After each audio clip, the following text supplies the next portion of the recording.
Hi, this is Wayne from Mobile Leather Repairs, and today we're repairing a chair that's basically it's probably got grease on there, and we need to remove the grease and get this chair back to normal. So what we're doing now is we're lightly rubbing down the edges and putting on a bit like a binder to bind the edges together.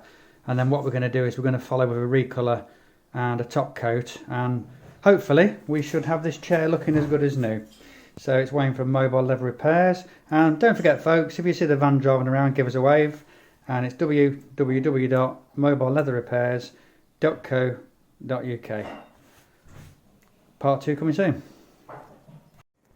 Hi, this is Wayne from Mobile Leather Repairs, and we finished the job on the chair now, and as you can see it looks absolutely superb.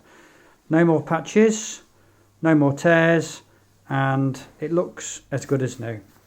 So this is Wayne from Mobile Leather Repairs, and if you need your sofa or your car seats repairing or recolouring, then please contact us on www.mobileleatherrepairs.co.uk. And remember folks, if you see the van driving around, then please give us a wave. Thank you. Bye bye.